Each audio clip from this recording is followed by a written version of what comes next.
The teaching I did last night is a little deep, and I had to stop in the middle because everybody came in from the pool. I'll try to pick up where I left off tonight. I hope it's clear so far what we're talking about. But regarding, the Gnostic tendencies and implications of imparted and infused righteousness, in that one, not everybody who teaches these things understands the implications. And we have to remember that we don't wrestle with flesh and blood. These are doctrines of demons. They are not, what I've noticed, since being on YouTube and doing this for a couple of years now, is that people who have zero background theologically will start, if they go down a road of offense, will start being attracted to certain doctrines, certain scriptures. They'll start reading things a certain way, and they don't know what the Calvinist tulip is. They don't know what the perseverance of the saints is. These are Jesuit doctrines. They don't know what infused versus imparted versus imputed righteousness is. They're not being that subtle. They are attracted by winds to certain views that are there, and it's interesting that they eventually start thinking down a highly systematized road that's already been mapped out and laid out. They just don't know it. So you can predict where they're going to go. And so that's why we deal with the realm of ideas, or doctrine. Because it's what is the implication of that doctrine and where does it come from? That's what's so important. It's not the people. The people are known by their works and they deny the doctrine of Christ. But when they deny the doctrine of Christ, they have to end up somewhere. It's a spirit of error. John says, those who hear us, hear our test. Sorry, I'm really tired. Those who are of the world will not hear our testimony. Those who are of us, are of the truth, will hear our words. And he's speaking about the word of Christ, the testimony of God concerning his Son, the word of life, specifically that the apostles spoke. And he said, by this we know the spirit of truth and the spirit of error.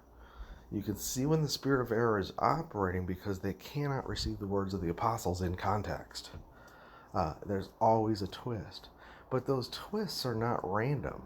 See, that's the thing. They're not all coming to different conclusions. They all come to the same conclusions. On the one hand, it's just the way the natural man thinks, but the more they go down that road, you can see they're becoming Calvinists. They don't know they're becoming Calvinists because they haven't studied that. But, the whole new heart thing, when they gravitate towards that, they eventually embrace the view that you couldn't believe the gospel unless you were born again first, which means that God had to recreate your heart. Your heart was wicked, and so you couldn't believe, because you can't believe with your mind, you have to believe with your heart.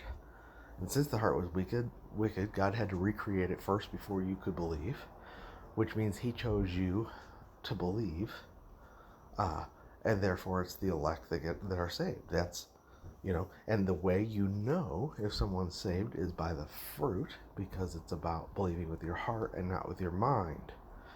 Okay, that's not just someone thinking out of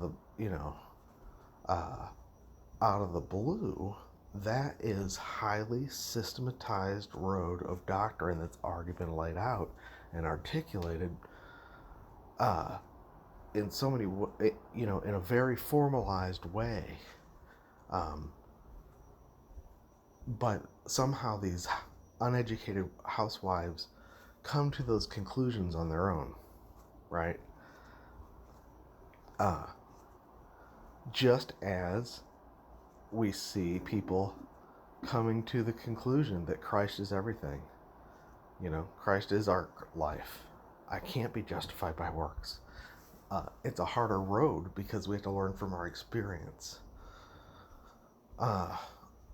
The doctrines of demons take almost no experience to pick up because they're all theoretical. It's just theorizing, It's reading the word without considering your experience. And it's being super idealistic and being willing to twist scriptures, being willing to allegorize, and being willing to move the goalposts based on offense. You're offended to the point where you don't care for the truth, you just care for being right. Well, you are just ripe for deception. But deception doesn't come out of nowhere. It's a spirit of error.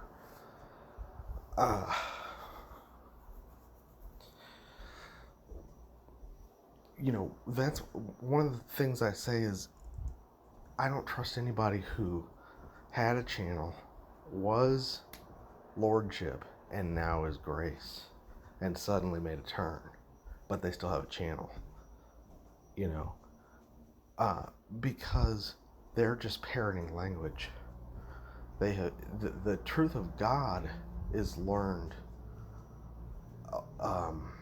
through failure and defeat, personal experiences with the Lord.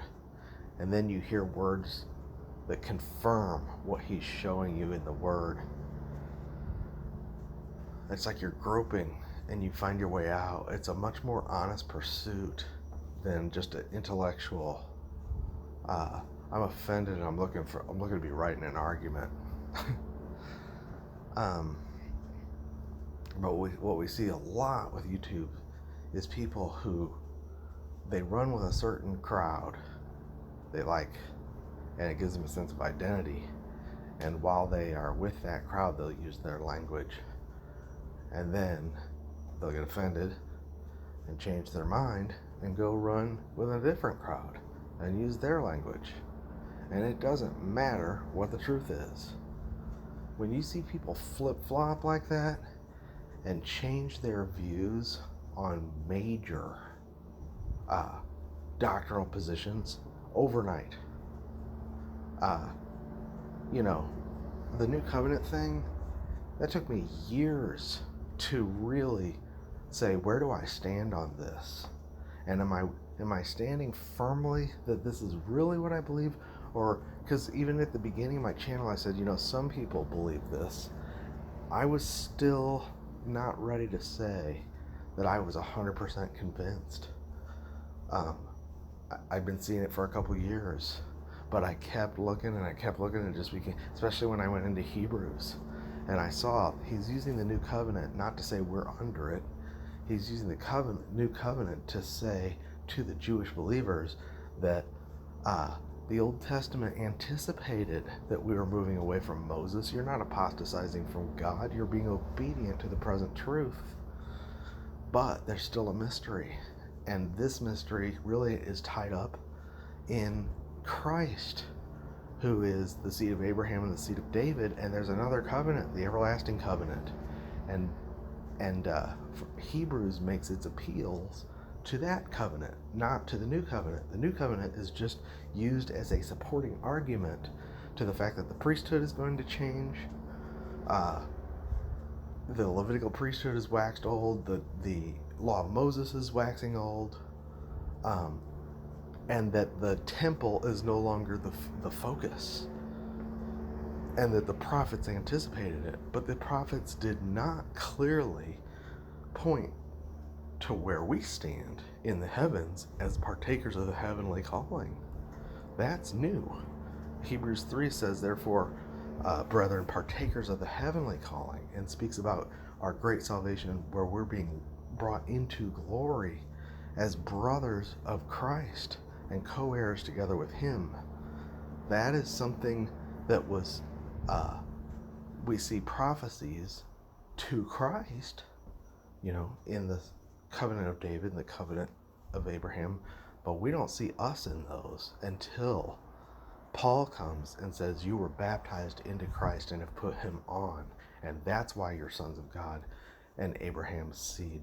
It is not because you're Jew or Greek. It's because you're members of the new man.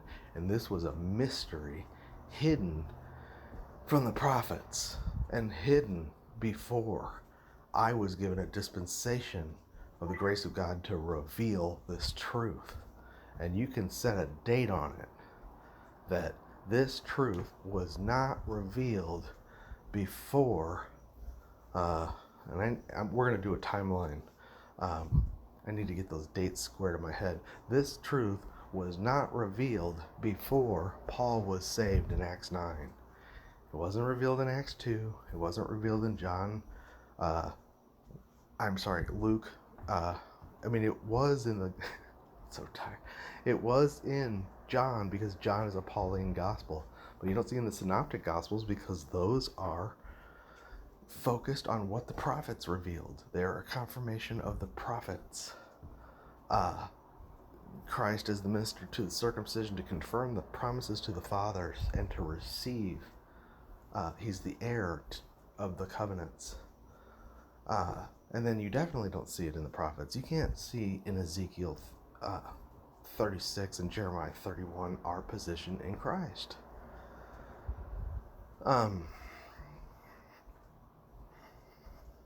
point being is that there is a body of truth that does belong to the church, and those who do not hear it are of the world.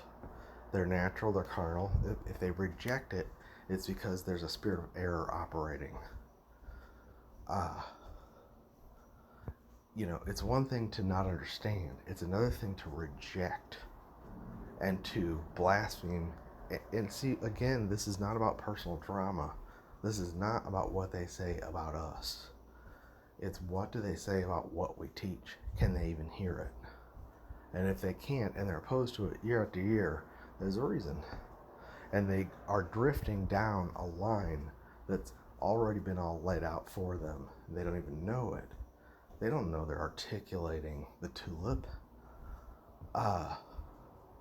And other things, So, this is why it's so important to get our eyes off of people and onto the doctrines. Let people get offended, but they don't know what they're stumbling at. That's what John says, is if they hate the brethren, they're walking in darkness, and they don't know what they're stumbling at. But they are stumbling, and that stumbling is leading them down a path to a certain conclusion. Eventually, many of them are going to have to reject the rapture because they're saying we're Israel. It's just amazing. Are there Jesuit plants among them that are feeding this? I don't think so. I don't think they're smart enough to get the Jesuits' attention. But there are doctrines of demons.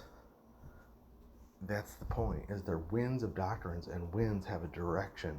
They are to move you off one place and move you to another place. And they're driven intelligently by intelligent beings that are opposed to the church and opposed to the doctrine of Christ. And this is why Paul says in Ephesians 4, when he talks about the admonitions and the fellowship and not letting the sun go down on your wrath and all that stuff, he talks about it in terms of being aware of Satan's devices, because Satan is trying to drive babes and offended people away by winds. There's offended people, and then there's babes who don't know any better. They're tossed to and fro in the midst of all these opinions, and that's why we have to keep speaking it, have to keep teaching it. But the babes will hear if they're regenerated, will hear the shepherd's voice. They'll eventually come back, because the other good news is that when you're driven by demons, you can't help but eventually express their character. That's why your folly is eventually known, and that you'll only proceed so far. Meaning the sheep will not ultimately be carried away. They won't hear the voice of a stranger. And eventually you'll look very strange to them, because not only will you be espousing formalized Calvinist and Roman Catholic doctrine to people who've been feeding on grace, but you'll be screaming at them full of anger and hate. Okay?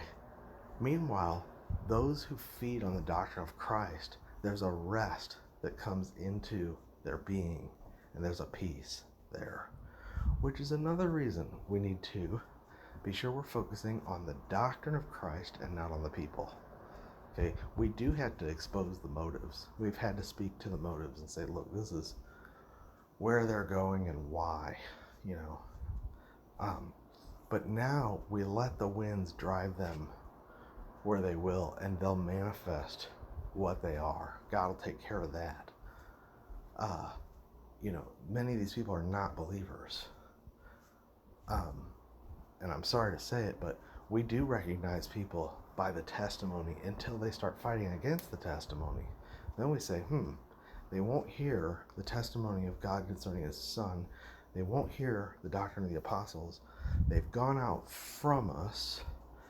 The only option is that they must not have been of us, because that's what John tells us. And yet, for a while, they must have seemed like they were of us, or they wouldn't have been able to circulate among us. Right? So, tares are revealed later. That's why it hurts, because we have to receive everybody by their testimony at first. All these people were on our walls. You can go all the way back to all the people that are offended, and I could show you comments from my early videos where they were sharing my videos and supportive until something happened where they got offended. And it was always over the truth. Some part of the apostles' teaching infringed on what they were trying to do that was contrary. And they perceived it as an attack and turned, you know. But over time, they all start revealing that they didn't really believe the gospel. They had different meanings behind the words they were using, even though they were using the same language. And those winds drive them and force them to eventually reveal what they really believe as they teach. As they start to get offended and teach against the doctrine of Christ, you start going, wait a second. You are a Roman Catholic Calvinist. You know, you're teaching limited atonement. You're teaching the perseverance of the saints. You're teaching utter depravity. You're teaching you're allegorizing all the promises to Israel. Wait a second, you started as a rapture channel. What is that? Right? Which they were merchandising the saints as a rapture channel, and now they're trying to merchandise the saints with Calvinism.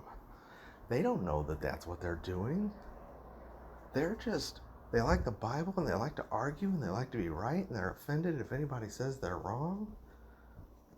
See, that's why Jude calls them brute beasts. Because they're they're led by their senses and by their offenses and not by truth.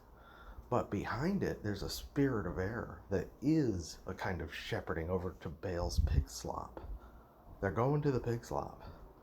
And the more they get in the slop, the more sloppy they're going to look. So sometimes we do ramp things up. Like Jesus went into Jerusalem and called them vipers and all this stuff, so that they would manifest what they are and come out from hiding.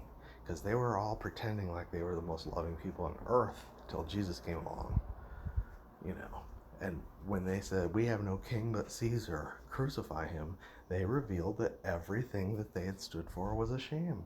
And the fact that they stood there with their enemies, the Zealots, the Pharisees, and the Sadducees, shows that everything they contended for was a sham. All right, I gotta get going here. Hope this makes sense.